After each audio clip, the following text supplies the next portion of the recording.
मुख्यमंत्री की घोषणाएं। पशुपालन, कृषि, बागवानी और ग्रामीण अर्थव्यवस्था को बढ़ावा। मुख्यमंत्री ने पशुपालकों को राहत देने के लिए दूध के न्यूनतम समर्थन मूल्य में वृद्धि की घोषणा की। गाय के दूध का खरीद मूल्य 45 रुपये से बढ़ाकर 46 रुपये प्रति लीटर किया गया। भैंस के दूध का खरीद मूल्य 55 रुपये से बढ़ाकर 56 रुपये प्रति लीटर किया गया। पशुपालकों को परिवहन सब्सिडी भी मिलेगी। प्राकृतिक मक्की और गेहूं का न्यूनतम समर्थन मूल्य भी बढ़ाया गया है।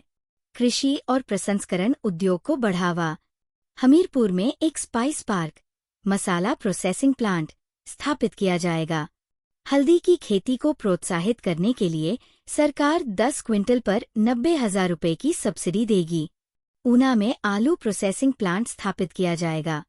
नादौन की बड़ा पंचायत में पूर्व यूपीए सरकार के दौरान स्पाइस पार्क का शिलान्यास हुआ था, जिसे भाजपा सरकार ने सत्ता में आने के बाद रद्द कर दिया था।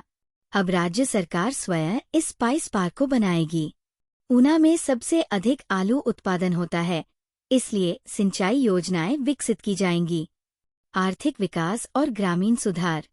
सरकार को पिछली सरकार से 7,185 रुपये करोड़ का कर्ज विरासत में मिला, जिसके ब्याज भुगतान में बड़ी राशि खर्च हो गई। कृषि और संबंधित क्षेत्रों में 3.38% की वृद्धि का अनुमान है। हिमाचल प्रदेश में प्रति व्यक्ति आय में 9.6% की बढ़ोतरी दर्ज की गई है। वन संवर्धन और पर्यावरण संरक्षण। वर्ष 2025 से 26 तक 5,000 हेक्टेयर भूमि पर पौधारोपण किया जाएगा। फलदार और औषधीय पौधों की खेती को बढ़ावा देने के लिए राजीव गांधी वन संवर्धन योजना लागू होगी। महिला मंडल, युवक मंडल और स्वयं सहायता समूहों को 1 से 5 हेक्टेयर तक पौधारोपण के संरक्षण की जिम्मेदारी दी जाएगी। इन संगठनों को पौधारोपण कार्य के लिए सालाना 22.40 लाख रुपए की सहायता मिलेगी। इस योजना के तहत कुल करोड़ खर्च किए जाएंगे। कृषि और बागवानी के लिए नई योजनाएं। बागवानी को बढ़ावा देने के लिए 4,000 हेक्टेयर भूमि का सर्वेक्षण किया जाएगा। HP शिवा परियोजना के तहत करोड़ खर्च किए जाएंगे। मछुआरों को राहत देने के लिए उनकी रॉयल्टी घटाकर 7.50% कर दी गई है, जिससे 20,000 से अधिक मछली पालन कृषकों को लाभ होगा।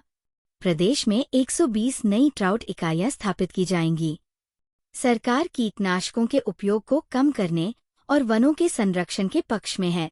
वर्ष 2026 तक हिमाचल प्रदेश को ग्रीन स्टेट के रूप में विकसित किया जाएगा।